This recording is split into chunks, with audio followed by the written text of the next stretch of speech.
Bismillahirrahmanirrahim. Assalamualaikum warahmatullahi wabarakatuh. Innal hamdalillah nahmaduhu wa nasta'inuhu wa nastaghfiruh wa na'udzu billahi min shururi anfusina wa min sayyiati a'malina. May yahdihillahu fala mudilla lahu wa may yudlil fala hadiya lahu. Asyhadu an la ilaha illallah wahdahu la syarika lahu wa asyhadu anna Muhammadan abduhu wa rasuluh. Amma ba'd. Yang saya hormati Tuan Imam Bersama Kuasa Masjid Al-Furqan Sentua Tangan Perlis, tuan-tuan pemuda Allah sekalian, pertama sekali marilah sama-sama kita panjatkan rasa syukur kita kepada Allah Subhanahu Wa Taala melimpah kurnianya dengan rahmatnya diberi masa kepada kita, diberi tenaga, diberi kesihatan, diberi kesempatan pada hari ini dapat sama-sama kita solat maghrib berjemaah dan dapat kita sama-sama ruang masa untuk kita ikuti sedikit kuliah berkaitan dengan tajuk ini, bab khas, itu amalan Syaban, kan? Seperti Tuan Imam kata tadi, saya pun kan dulu ni betul jadi imam Masjid Sajuddin. Kalau dia dah kali menjabat, saya tarik diri, tak ada tak.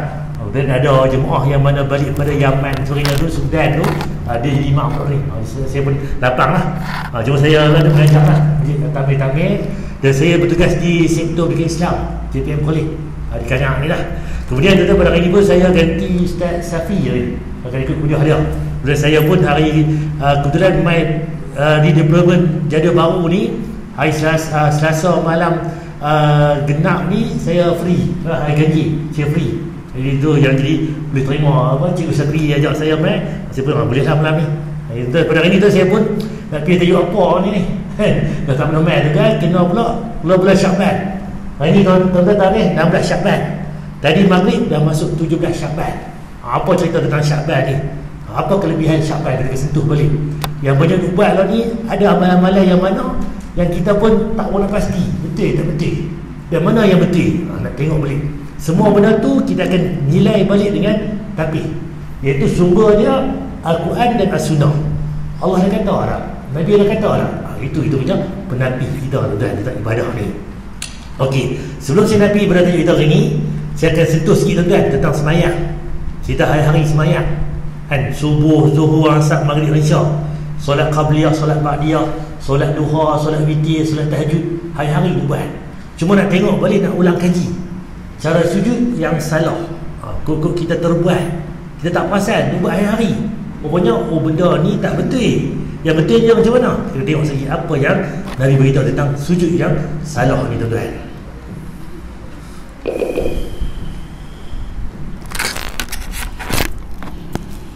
Larangan dan kesalahan ketika sujud: tidak menempelkan hidung di lantai. Tuan, kesalahan pertama tuan, dahi kita kena lantai, semua orang buat. Tapi hidung ni, yang ni yang jadi tanda tanya. Ada orang boleh kena, ada orang tak kena. Dia pergi lah ustaz, mayang juga.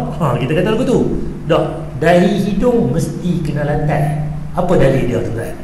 Nabi SAW bersabda, tidak ada solat orang yang tidak meletakkan hidungnya ke lantai ketika sujud.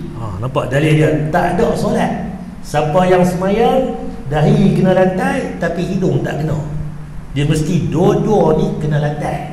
Sebab semayang Nabi kata, sallu kama ra'aitumuni sholli, solatlah kamu seperti mana kamu lihat aku semayang.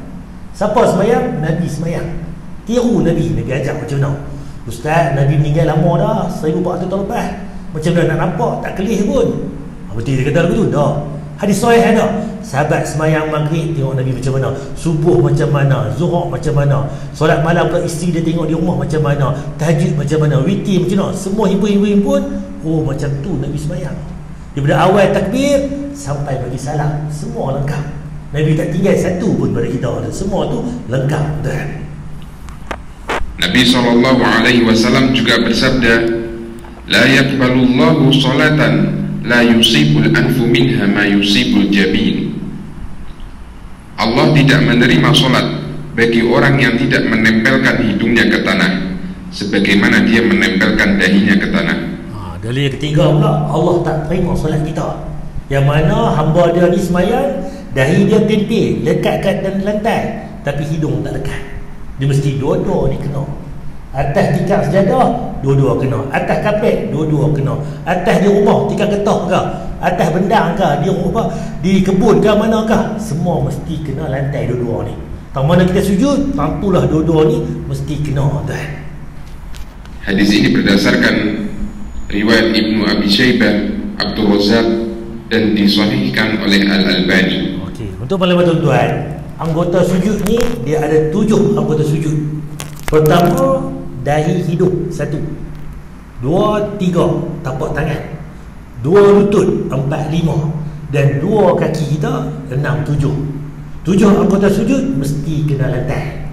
Saya ulang balik, dahi hidung 1, 2 tapak tangan 1 tadi, 2, 3, 2 lutut, 4, 5, 2 kaki kita 6, 7. Mesti kena lantai, tuan-tuan. Meletakkan siku di lantai. Kesalahan kedua pula semayang lagu ni. Dia bos semayang, tuan. Oh, hari ni panas letih ni ustaz. Tadi kena kenduri 5 kenduri. Dia nak lena pula. Dia perebah tangan tu. Tok imam nak baca apa? Baca bila kita nak rehat sujud ni. Tak semayang bukan lagu tu. Mesti ikut Nabi. Tapak tangan betul, tapi siku kena angkat. Bukan main bagi lena semua. Apa dalil dia ni? Dalil dia nak dilarang. Dari Anas bin Malik radhiyallahu anhu, Nabi sallallahu alaihi wasallam bersabda, "I'tadilu fis sujudi wa la yabsutu dhira'ihi kal kalb." Bersikaplah i'tidal ketika sujud, dan janganlah kalian menghamparkan lengannya sebagaimana anjing menghamparkan lengannya di lantai. Nampak? Nabi bagi ancaman, kan? Semayang ni tapak tangan kena lantai. Dan jangan semayang seperti mana anjing hampar lengan dia. Jadi kalau duduk ni macam anjing tu, kan? Nampak satu umpama yang binatang yang mana yang tak elok lah kita ni, yang mana jangan tiru anjing. Dalam dalil lain pula Nabi sebut jangan tiru binatang buas, serigala, rimau, apa lagi, singa. Duduk lagu ni lah keadaan dia. Jadi kita jangan buat macam mana mereka ni buat, kan? Jadi tangan betul, tapak tangan kena lantai, siku kita kena angkat. Jangan bagi kita lena semua, kan? Tekan lengannya di lantai. Imam An-Nawawi mengatakan maksud hadis bahwa wajib bagi orang yang sujud untuk meletakkan telapak tangannya di lantai dan mengangkat sikunya serta merenggangkannya dari lambungnya seregang mungkin. Dari ni sebut kata apa? Kita punya paha ni siku, ni perut kena jauh lambung ni. Yang mana ada ruang celah ni, bukan bagi rapat krempon pergi balik. Kalau musim timur lah ni kena hujan pula semalam, lena tu tarik selimut. Lena tu ke mana tuan-tuan lena lah. Kuat lentang ke, kuat terbalik ke, ikut tuan-tuan nak lena. Tapi semayang kena buat macam Nabi buat. Tak boleh kita lebih over, tak boleh kita malas-malas. Sebiji Nabi buat, macam itulah kita nak buat lah ni, tuan-tuan. Sampai kira-kira ketiaknya kelihatan, andaikan tidak tertutup baju. Ini adalah tata cara sujud yang disepakati sunnahnya.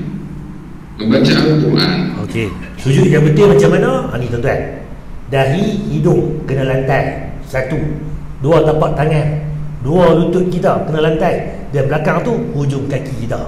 Jadi semua anggota ni mesti kena lantai. Kalau tuan-tuan perasan balik, sujud ni tangan kita ada 2 tempat. Boleh letak di atas telinga, tapak tangan ni, jari ni sama, ataupun bawah sikit, hujung jari ni sama dengan bau. Sebab saya pun tak sentuh dah main ni satu kali ya. Kalau kita berulang-ulang nanti, kita boleh belajar daripada A sampai Z semayang. Takbir macam mana Nabi abang? Tapak tangan ni kan arah kiblat. Boleh buat 2 cara, satu paras bau, satu paras telinga. Kita mazhab Syafi'i kita banyak yang buat paras telinga ni. Betul dah. Tapi kalau tuan-tuan ada ubat lagu tu pun sahih juga, hadis sahih. Dan tapak tangan ni tuan-tuan, dia mesti ke arah kiblat. Sana kiblat, situlah. Kalau sini kiblat, sini dah. Saya dulu semayang macam mana? Allahu Akbar, lagu tu. Sebab Tok Imam buat, Tok Bilal buat, kan? Ayah buat, Tok Wan buat, kan? Rupanya tuan tak betul. Semayang bila buat lagu ni, tapak tangan taruh kipas tu, ekor tu. Main juga taruh ekor tu. Jadi dia arah itu bertentang. Dia mesti dua-dua arah kiblat. Sana tu kiblat, ke arah kiblat. Muka kita, badan kita arah kiblat. Semua ke arah kiblat, kan? Dan jari jemari ni pun ke arah kiblat. Tak boleh buat lagu tu, tak boleh buat lagu tu. Dia mesti ke arah kiblat. Dari Ibnu Abbas radhiyallahu anhu, bahwa Nabi SAW bersabda, "Ala wa inni nuhitu an aqra al-Qur'ana raki'an aw sajidan." Sesungguhnya aku dilarang untuk membaca Al-Quran ketika rukuk dan sujud. Hadis riwayat Muslim. Jadi dalil ni pula Nabi habaq kita, aku dilarang, sahabat ni Nabi larang jangan baca rukuk dan sujud, baca ayat Al-Quran.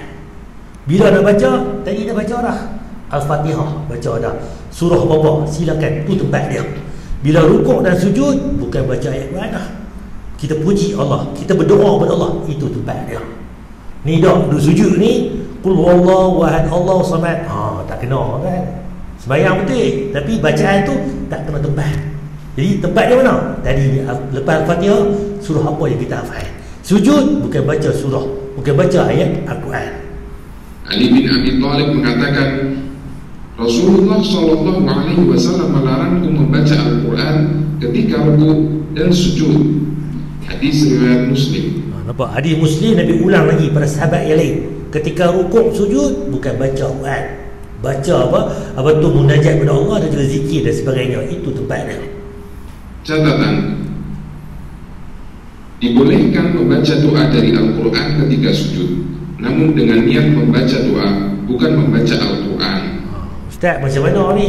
Saya sujud ni ada dalil dan Nabi kata, ayat Allah kata, aku dan hambaku hampir ketika sujud. Jadi perbanyakkan doa ketika sujud. Jadi boleh tak baca doa ketika sujud? Boleh. Contoh tuan jumpa tuan, Rabbana zalamna anfusana, ayat Quran. Tapi itu doa, boleh kita guna ketika sujud. Rabbana atina fid dunya hasanah, ayat Quran, kita boleh guna ketika sujud sebab ayat itu ayat doa. Ni dah dibaca apa? Qul a'udzu birabbin nas. Tak kena kan? Salah kan? Dia tak tepat. Dia cerita dia, kalau tengok balik sembahyang ni bukan boleh pakai berdasar. Dia mesti ikut contoh Nabi. Sebab Nabi habaq kan, yang sembahyang ni ada banyak pahala. Ada yang dapat 1/10, 1/9, 1/8, 1/7, 1/6, 1/5, 1/4, 1/3 dan 1/2 pahala. Kita sembahyang tadi ni, saya bayang tengok 5 sah kena sah tadi. Orang yang sembahyang tadi tak sama pahala.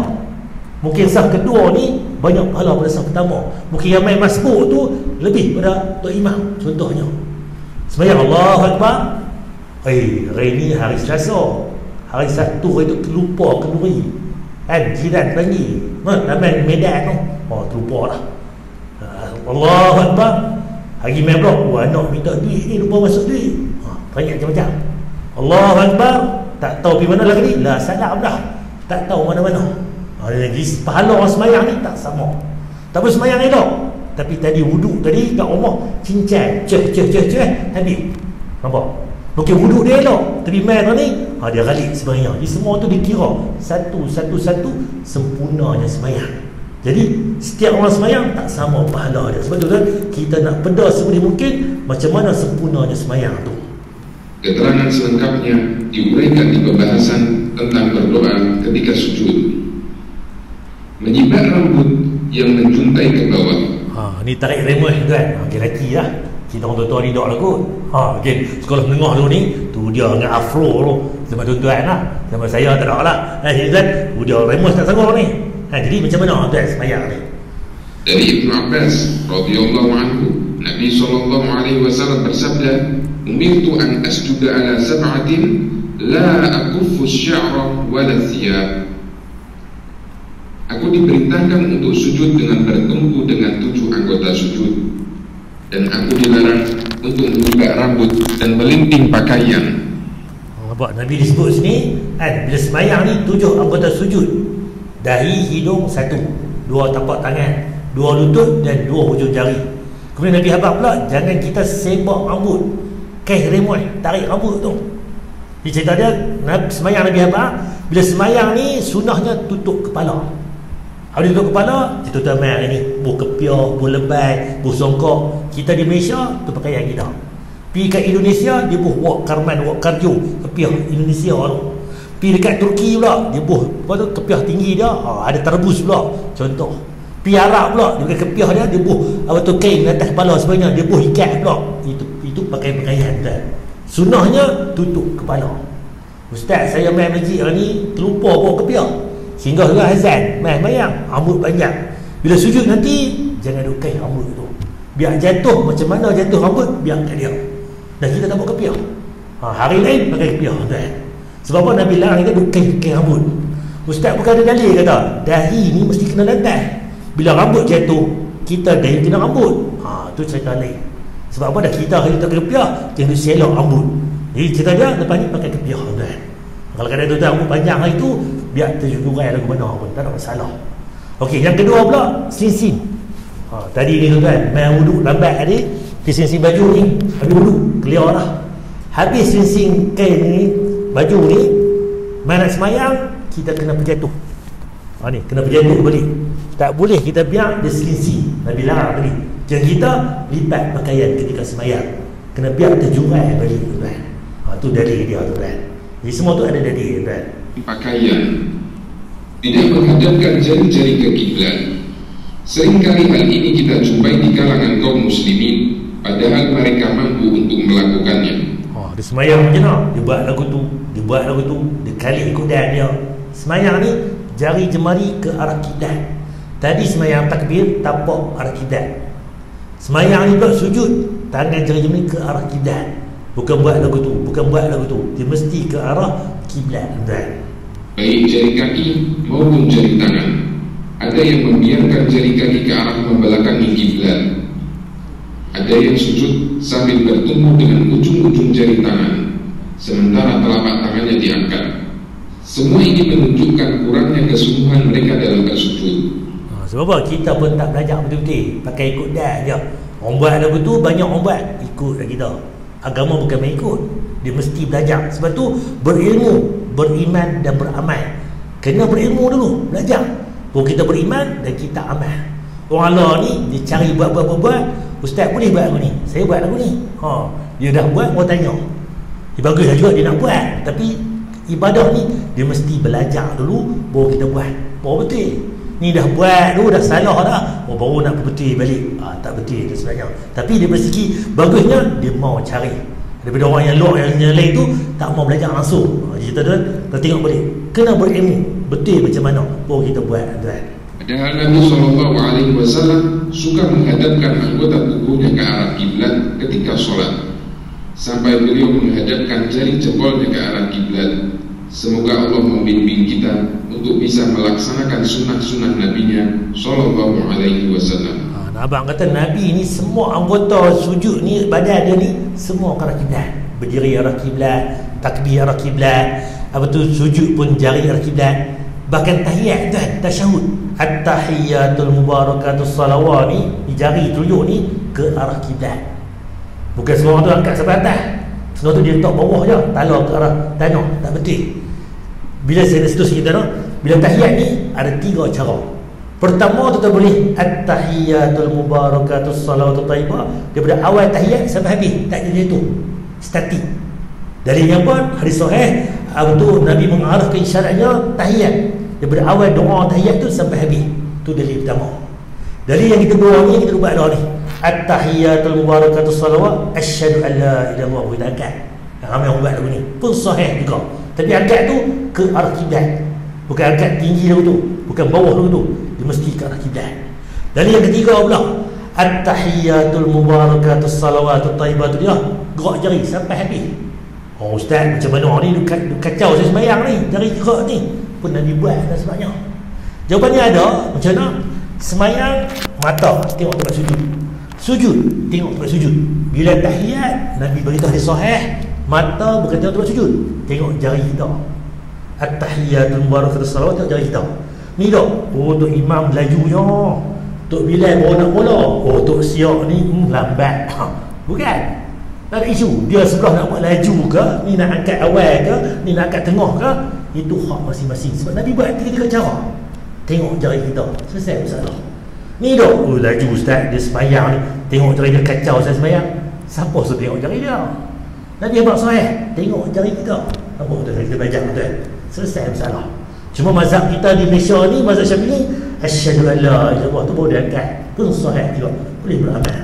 Yang kita belajar sunnah lah ni, 3 cara boleh. Sehari subuh, at-tahiyatul barakatuh, macam tu. Sehari zuhur pula, asyhadu an la ilaha illallah baru kita angkat.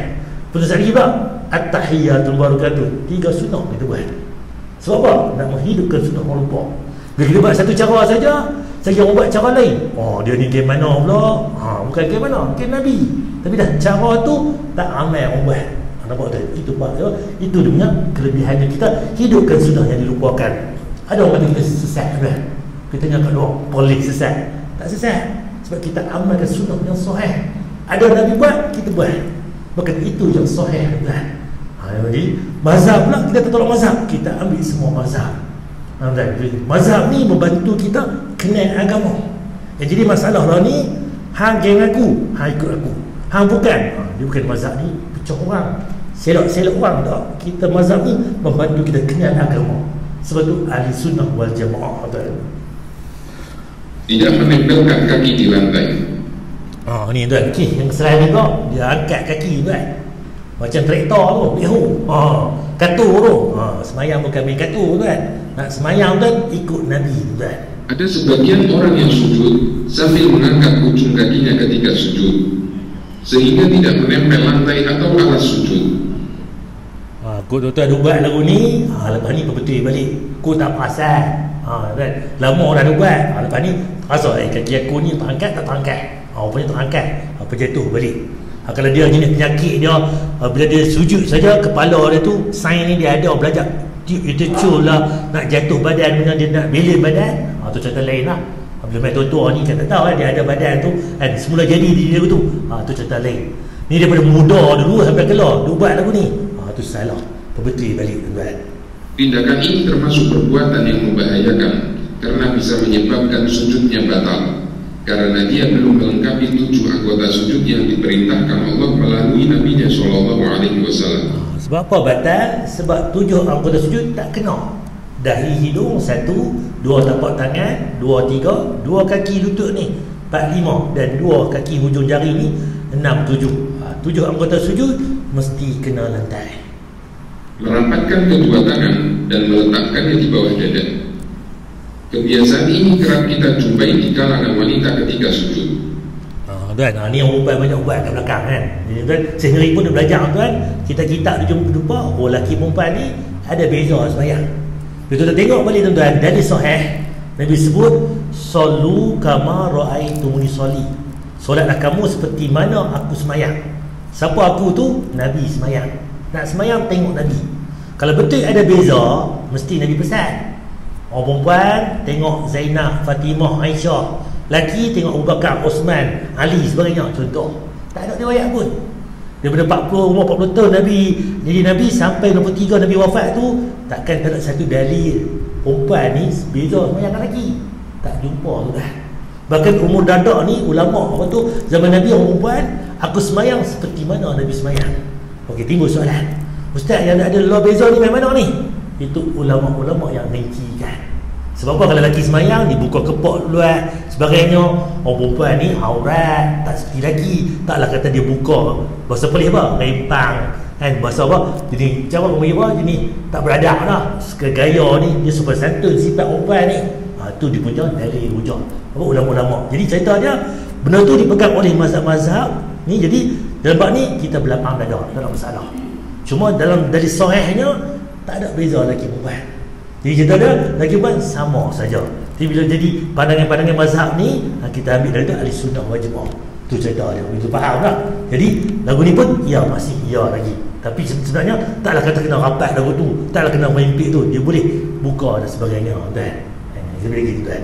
Mereka beranggapan bahwa sujud wanita adalah dengan menghimpitkan kedua tangan dan meletakkannya di bawah dada. Padahal hadis yang menceritakan hal ini adalah hadis lemah yang tidak bisa dijadikan dalil.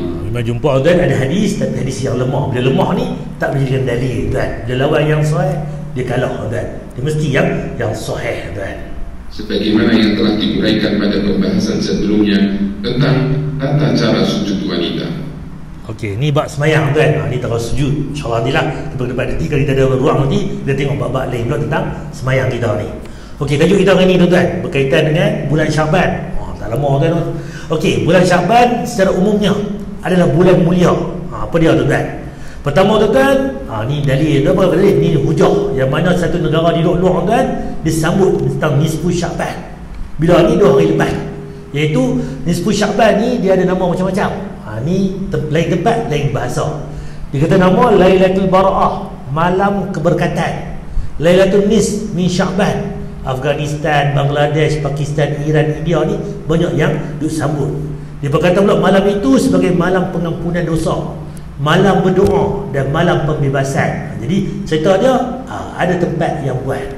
Cuma kita tengok balik, bila ada yang buat, apakah dalil, apakah hujah, apa nak kena buat kalau ada. Kita rujuk balik apa yang Allah kata dan Nabi kata. Bila tengok balik tuan-tuan, kita rujuk balik, amalan diangkat setahun sekali. Rupa-rupanya tuan-tuan, dalam setahun ada 12 bulan. Dalam 12 bulan tu ada satu bulan yang mana amal soleh kita ni banyak diangkat jumpa Allah. Bila tuan-tuan? Ni dalil dia. Bulan Syaban, bulan antara Rejab dan Ramadan. Ni Syaban di tengah, hari tu Rejab, nak jumpa Ramadan. Bulan ini manusia kali lalai. Kita lah duduk bulan Syaban ni lah, lagi 10 hari lagi nak puasa.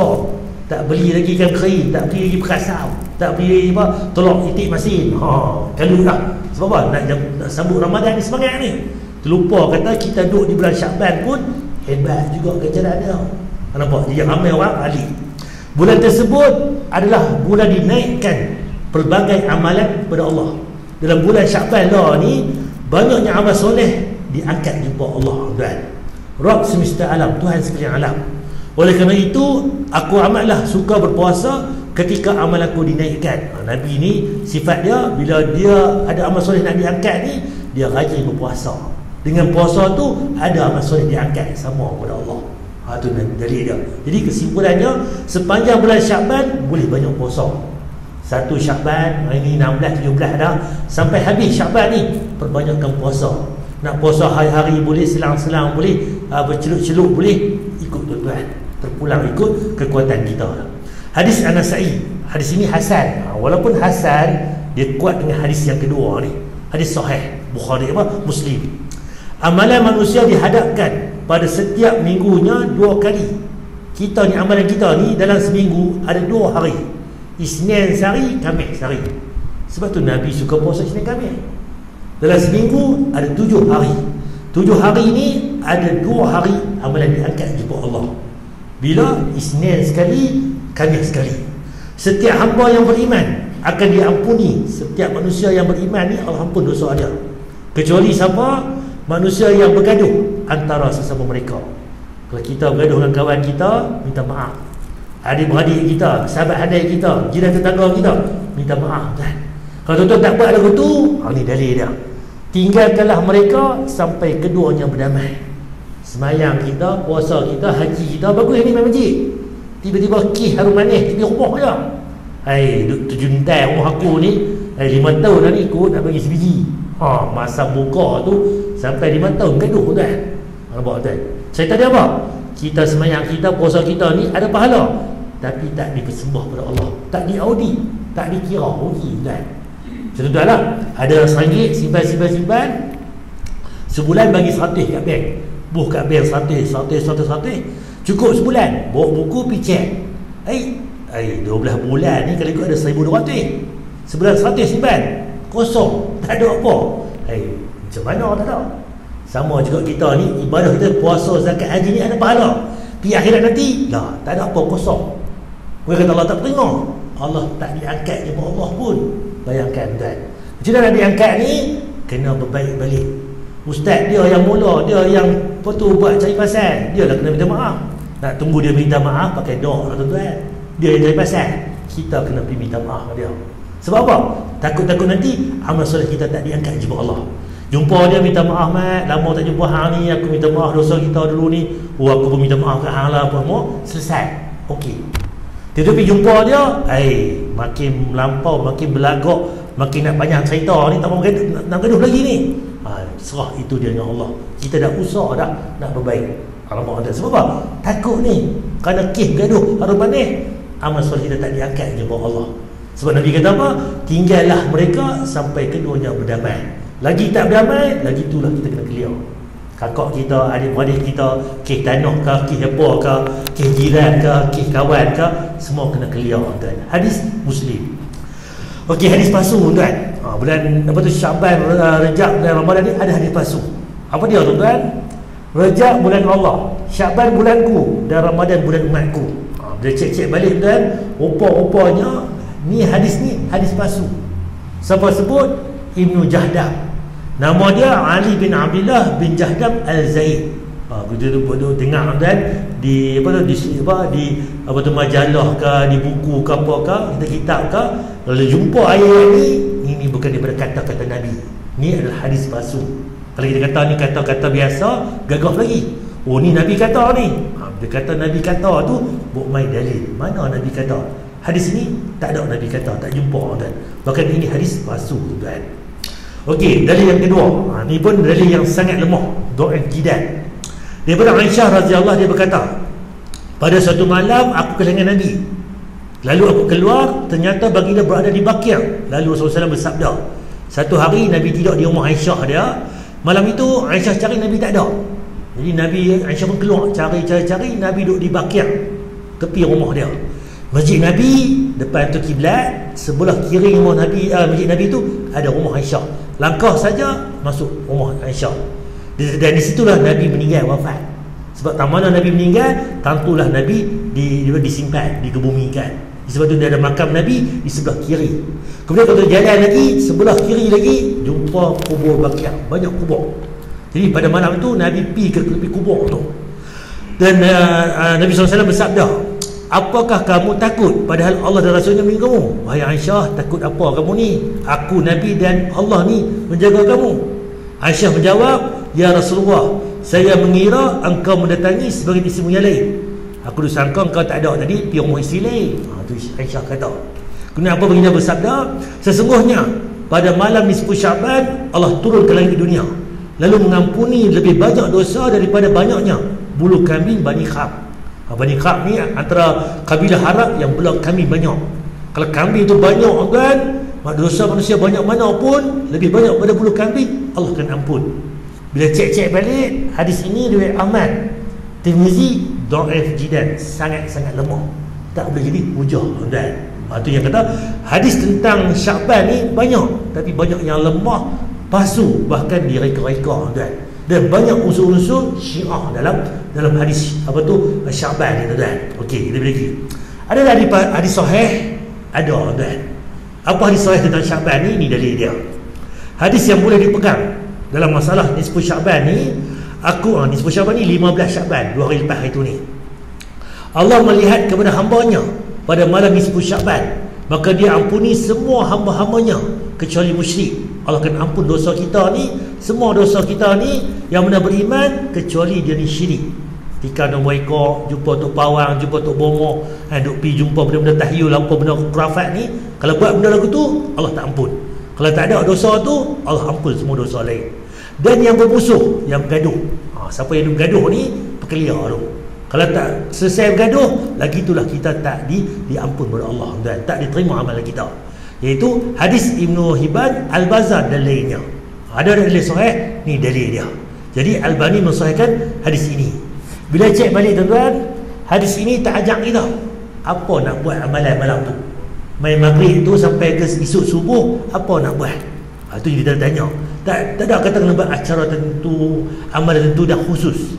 Kata Dr. Yusuf Khadawi dalam menjawab isu nisfu Syaban ni, tidak pernah diriwayatkan daripada Nabi SAW dan para sahabat bahawa mereka berhimpun di masjid menghidupkan malam nisfu Syaban, membaca doa tertentu, surah tertentu dan sebagainya, seperti mana yang kita buat lah ni. Cerita dia tuan-tuan, memang malam itu malam yang istimewa kan, yang mana Allah akan ampun dosa-dosa hambanya kecuali syirik pada Allah. Tapi nak buat apa? Nak baca Quran ke? Silakan. Nak baca 5 muka? Bacalah. 10 muka? Sila. Nak sembahyang sunat? Apa tu tahajud banyak? Silakan. Nak buat apakah? Silakan. Tapi kita pula, main masjid kita ni. Kita buat masjid kita ni sambutan, masuk maghrib kita mayang berjemaah. Habis itu apa? Kita baca surah. Surah apa nak buat? Surah Yasin 3 kali. Yang kata Yasin tu main mana? Siapa kata surah Yasin? 114 buah surah lain tak tahu mana. Yang ketiga kali pula, awak tak boleh 7, awak tak boleh 5. Siapa yang bubuh bilangan tu? Itu yang jadi apa tu dia punya tidak sunnah dah. Bahkan kita reka-reka pula. Dah berapa pula? Jangan balik lagi. Tunggu dulu, kita buat tahajud pula 8 rakaat. Buat witir pula 7 rakaat. Yang kata buat berapa nak baca apa tu main mana? Oh, masjid kami buat 20. Masjid apa buat 40. Nampak kan? Dia mula dah. Sebab apa? Nabi tak beritahu. Allah beritahu tadi ni, Allah turun lagi dunia tadi, lihat hamba-Nya dosanya, Allah akan ampun semua. Terpulang pada kita orang. Nak buat zikir banyak ke, baca Quran ke, salawat ke, apa ke, terpulang pada masing-masing. Itu kan kita nak beza kan. Kita bukan larang, ibadah buatlah tuan-tuan, terpulang pada masing-masing. Tempat yang betul, ya, Nabi habaq, okey bila main Ramadan kita buat tarawih. Itu ada dalil. Berapa rakaat? Nabi beritahu, dua, selagi tak subuh tutup satu witir. Sebab tu tuan bila main solat waktu tarawih ni, ada yang buat 11, 13, 20, 40, 60 sebagainya. Ya boleh. Tapi sunnahnya kita boleh kita buat 11 dan juga 13 sebagainya ni. Sebab Nabi kata, Aisyah kata, luar bulan puasa, dalam bulan puasa Nabi tak lebih pada 11. Itu hujah yang kuat. Cuma ada tempat yang buat 20 ke, 28 ke, 40 ke pun iya. Dari dia apa? Solat malam 2. Lagi tak subuh tutup witir. Jadi terpulang pada kita. Kita tempat yang dapat banyak silakan. Tapi dia tak boleh kata pula, oh hampa dia tak bagus sekali bagus. Itu ada sunnah Nabi tuan. Tu cerita ada. Jadi kan kita tidak menghadkan, kita tak mengkhususkan apa tu amalan-amalan yang Nabi umumkan. Ini tentang amalan nisfu Syaban ni, cerita dia terpulang pada kita. Tuan-tuan perbanyaklah amal soleh. Nak baca Quran banyak, nak berzikir banyak, nak salawat banyak, nak baca sedekah ke apakah, terpulang pada masing-masing. Okeylah sikit tuan nak habis masalah puasa Syaban tuan. Jadi Usamah bin Zaid boleh berkata, katakanlah wahai Rasulullah, aku tidak pernah melihatmu berpuasa selama sebulan daripada bulan-bulan lain di bulan Syaban ni. Nabi rajin puasa di bulan Syaban ni. Apa dalilnya? Bulan Syaban adalah bulan manusia ghalib tadi, lalai di antara Rejab dan juga Ramadan. Bulan ini dinaikkan pelbagai amalan kepada Allah Ta'ala, Rabb semesta alam. Oleh kerana itu aku amatlah suka berpuasa ketika amalku dinaikkan. Ini dalil kata Nabi suka puasa banyak di bulan Syaban. Jadi kesimpulannya, boleh kita banyak puasa di bulan Syaban. Esok lusa nak puasa silakan. Ustaz, Ustaz saya tak puasa 15 Syaban hari tu ni, tak ada masalah. Sepanjang Syaban tu kita ada peluang. Nabi puasa banyaknya di bulan Syaban. Jadi terpulang pada kita nak puasa bila kan. Jadi bila main Ramadan kita ulun betul-betul yang kita tinggal. Kalau tinggal di bulan Ramadan kita kena ganti di bulan-bulan lain. Itu beza dia. Allah alam seperti dekat ni tuan. Ada tuan-tuan apa tuan untuk tajuk kita ni? Ya baik. Ya baik. Ya, COVID. Okey. Oh, okey, baik. Terima kasih. Itu soalan. Ada soalan lagi tuan? Saya jawab benar. Kalau ada banyak kita nak azan dulu. Okey, jawapan dia bila semayang kita pakai mask. Macam mana? Okey, bila pakai mask tu hidung tak kena lantai. Betul tak? Dia terganggu tadi. Saya tadi bila main mask ni sebab dia uzur, sebab ada penyakit. Dibolehkan kalau salah. Sama lah juga kalau ikut semayang kita ni tak rapat ni, Nabi mana pernah buat. Ni dah merebaknya dengan jarak tadi kita boleh cegah. Kita buat 2 meter, 1 meter. InsyaAllah rumah ni dia akan jadi rapat balik insyaAllah. Benda ni bukan berkekalan. Clear saja nanti kita rapat balik kita. Itu. Kalau dia berkata sampai hari kiamat nak kena jauh, kita boleh lawan kan. Kalau sekadar masa terdekat ni kita terima kan. Tak salah. Allah alam. Ada tanya tuan lagi? Kerana insyaAllah saya minta maaf kerana kali-kali rezeki kan. InsyaAllah kita jumpa pula kalau ada kelapangan. Dan subhanakallah wa bihamdika asyhadu an la ilaha illa anta astaghfiruka wa atubu ilaik. Assalamualaikum warahmatullahi wabarakatuh.